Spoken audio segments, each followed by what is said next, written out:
계속해서 화요일 대담 이어가겠습니다. 생명을 구하기 위해 총각을 다투며 출동하는 이 119 구급대원들이 폭행을 당하는 사건이 좀처럼 줄지 않고 있습니다. 이런 폭행은 구급대원들의 개인적인 피해는 물론 국민들에게 꼭 필요한 구급 서비스의 공백을 초래할 수 있죠. 오늘 이와 관련해서 자세한 이야기 나눠보겠습니다. 제주 소방안전본부 양은지 소방경 나오셨습니다. 안녕하세요. 네, 안녕하십니까. 네, 와 정말 이 생명을 구하기 위해서 분초를 다투는 119 구급대원들이 폭행을 당하는 일이 계속되고 있다고 믿을 수 없는 정말 안타까운 일들입니다. 이게 제주에서도 이렇게 발생하고 있다고요. 네, 최근 3년간 도내에서는 17건의 구급대원 폭행 피해 사례가 발생했습니다. 올해도 벌써 7건의 구급대원 폭행 피해가 발생했는데요. 올해까지 발생한 24건의 폭행 피해 중 2건을 제외한 22건이 폭행 가해자가 음주 상태였을 정도로 구급대원 폭행 피해의 대부분은 주치 상태에서 발생하는 것으로 나타났습니다. 그러니까 폭행의 대부분이 이제 술에 취한 상태에서 그러니까 환자를 구하러 갔는데 이제 그분이 술에 취한 상태에서 구급대원은 폭행하는 일이 발생하는 거잖아요. 이게 좀 구체적으로 어떤 상황에 이런 폭행 사건이 또 생기게 되는 건가요? 네, 몇 가지 예를 들어 말씀드리면 작년 6월에 있었던 피해 사례인데요. 교통사고를 당했다는 신고를 받고 출동한 구급대원이 현장에서 응급처치를 하고 병원으로 이송하던 중 환자가 갑자기 구급대원의 얼굴을 구타하는 사건이 있었고, 같은 해 11월에는 구토를 한다는 신고를 받고 출동한 구급대원이 환자를 병원으로 이송하기 위해 들것으로 이동하던 중 환자가 갑자기 구급대원을 발로 수차례 걷어차는 사고도 있었습니다. 네. 올해 6월에도 호흡곤란으로 신고돼서 출동한 건이었는데요. 현장에서 남편을 구타하는 환자를 제지하는 과정에서 구급대원이 폭행을 당하는 경우도 있었고, 이번 달에도 모친이 아프다는 신고를 받고 출동했었는데요. 환자 보호자가 병원 입구에서 구급대원을 폭행하는 사고가 있었습니다. 앞서 말씀드린 4사례 사건 모두 환자나 보호자가 음주 상태였던 것으로 파악되고 있습니다. 아무리 음주 상태라고 해도 이거는 말이 안 되는 일입니다. 이렇게 폭행을 당한 구급대원은요, 일단 신체적으로도 피해를 입을 거고, 게다가 심각한 외상후 스트레스 장애를 받지 않을까 하는 생각이 들어요. 저 같으면 그런 일 당하고 나면 두 번 다시 주치자의 사건에는 가지 않을 것 같고 무서울 것 같은데요. 네, 한 번 폭행을 당한 구급대원들은 예. 다음 구급 출동을 나갔을 때에도 환자에 대한 선입견을 가지고 대할 수밖에 없는 것이 현실입니다. 네. 환자를 항상 잠재적 가해자로 생각을 하게 되기 때문에 환자에게 다가가는 게 꺼려지고 방어적인 자세를 환자를 대할 수밖에 없게 된다는 얘기죠. 환자의 작은 몸짓 하나에도 머리보다는 몸이 먼저 반응을 해 도피를 하게 된다는 얘기를 종종 듣고 있습니다. 그러니까 이게 내가 언제 당할지도 모른다는 그 두려움이 지금 가장 큰 문제인 것 같아요. 또 이런 일을 당할지 모르잖아요. 이렇게 좋은 일 하려고 환자를 구하기 위해서 막 나서야 되는 구급대원인데, 그러면 이렇게 구급대원의 폭행 피해를 막기 위한 좀 처벌이 강화돼 있나요? 마련돼 있을 것 같은데 어떤가요? 네, 소방기본법과 119 구조구급에 관한 법률에 의하면 구급 출동을 한 구급대원이 구급 활동을 하는 행위를 방해하는 경우에는 5년 이하의 징역 또는 5천만 원 이하의 벌금에 처하도록 규정되어 있습니다. 네. 또한 2021년 10월 19일 소방기본법과 119 구조구급에 관한 법률이 개정되면서 형법상 감경 규정에 대한 특례 조항이 적용되어 폭행이나 또는 폭언 이런 것들에 의해서 구급대원의 구급 활동을 방해하는 행위를 한 경우에는 그 가해자가 술에 취했거나 또는 약물에 의한 심신미약 상태였다 할지라도 형법상의 형의 감경에 대한 규정을 적용받을 수 없게 되었습니다. 예. 한마디로 술에 취해 실수했다라는 말이 더 이상은 통하지 않게 되었다는 네네. 얘기겠죠. 아니 이렇게 말씀하신 것처럼 처벌은 강화됐는데 아까 제주 지역 증가 추세라고 말씀하셨고 폭행 사건이 끊이질 않고 있어요. 그 이유는 뭐라고 보시나요? 네, 아마 그 술에 취해서 뭐 분노 조절이 되지 않거나 예. 또는 그 응급처치를 하는 과정에서 내가 아프다는 그런 작용들을 구급대원을 대상으로 해서 폭행을 하거나 폭언을 예. 행사하는 것일 텐데요. 제 사견으로는 이런 폭행이 계속해서 발생하는 이유가 아직도 남아있는 술에 관대한 사회 통념 때문이 아닐까 하고 생각하고 있습니다.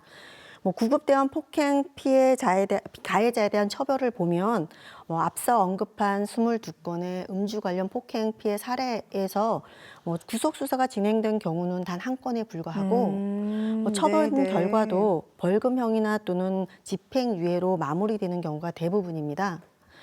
물론 최근 음주 관련한 음주 상태에서의 폭행이 예. 사회적으로 많이 인식이 향상되고 있는 것은 사실이지만 아직까지는 심신미약에 조금 더 무게가 기우는 것 같습니다. 그러니까 처벌 규정은 강화됐다고 하지만 막상 이게 집행해 보면 솜방망이 처벌이 아닌가 하는 아쉬운 것들이 좀 많이 있다 이런 말씀이신 것 같아요. 그 제주 소방안전본부가 119 구급대원의 안전한 현장 활동을 보장하기 위해서 이 폭행 피해 방지 대책을 추진하고 있다고요. 좀 어떤 내용인지 구체적으로 설명 부탁드릴게요. 네, 저희 소방본부에서는 구급대원의 폭행 피해 예방 및 대응을 위해 구급대원 대상의 폭행 방지 교육은 물론 예. 신고 접수 단계부터 주치 상태를 파악하고 사고나 또는 폭행의 위험이 있을 경우에는 펌블런스를 동시 출동시키고 경찰에 공동 대응을 요청하고 있습니다. 또한 도내 전 구급차에 자동 경고 방송 시스템을 설치를 하고 또한 구급대원에게 이제 안전모나 또는 섬광 랜턴과 같은 보호 장비와 웨어러블 캠을 모두 보급한 상태입니다. 폭행 피해 후속 조치를 위해서는 사건 초기부터 소방특별사법경찰이 직접 수사를 추진하고 있고 법률 자문이나 또는 소송과 관련된 지원도 추진하고 있습니다. 하지만 이런 많은 대책보다는 무엇보다도 구급대원의 폭행이 발생하지 않는 것이 중요할 텐데요. 예. 이를 위해서 카드 뉴스를 제작하거나 네. 또는 동영상 배포 등 여러 가지 방면에서 홍보 활동을 추진 중에 있습니다. 네, 그리고 저희 탐나는 제주를 통해서도 오늘 홍보 많이 해주시기 바랍니다. 피해 대원의 완전한 회복을 위한 도움도 중요할 것 같아요. 외상후 스트레스 장애도 그렇고요. 좀 어떤 대책들이 마련돼 있을까요? 네, 우선 폭행 피해를 당하는 즉시 최소 72시간 이상의 안정을 취하도록 조치하고 있고 예. 그다음에 전문 자격을 갖춘 소방본부 소속의 심리상담 전담 직원이 폭행 피해 대원을 수시로 상담할 수 있도록 심리상담사의 역할을 하고 있습니다. 네. 또한 필요한 경우에는 PTSD 전문 상담 지원이나 또는 치유 프로그램 참여 등을 지원하거나 또는 구급대원이 희망하는 경우에는 다른 부서로 인사 조치를 하는 등 대원의 완전한 회복을 위해 노력을 하고 있습니다. 네. 그런데 이 119 구급대원 폭행과 더불어서 반드시 근절돼야 할 문제가 한 가지 더 있다고요. 이 위급한 환자의 생명을 구하는 119 구급차를 택시처럼 무분별하게 부르는 그런 일들이 또 있어요.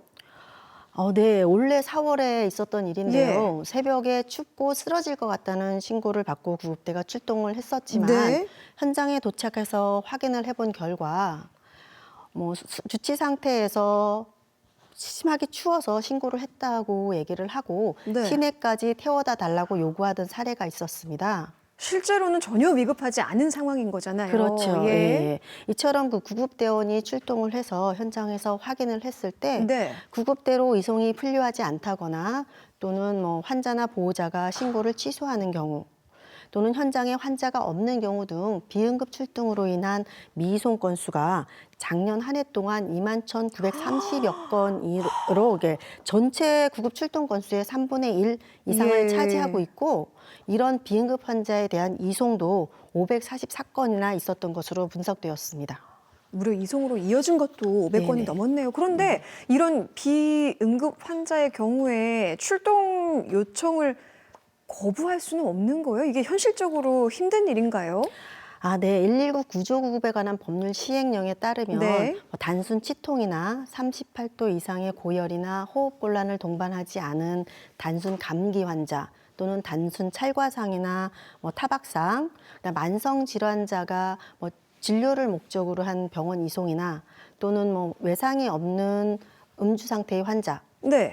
비응급 환자로 규정을 하고 이런 경우에는 구급 요청을 취소할 수 있도록 하고 있지만 네. 현실적으로 환자가 느끼는 고통이나 어떤 상태는 매우 주관적이고 변수가 많기 때문에 아. 응급, 비응급을 구분하는 건 쉽지가 않은 상황입니다. 더불어 이제 이송 거절로 인해서 발생할 수 있는 여러 가지 예. 과실이나 사고를 대비해야 하는 구급 대원으로서는 네네. 이송 거절이 쉽지는 않은 상황입니다. 그 또 혹시나 하는 마음에 일단은 출동을 하게 되는군요.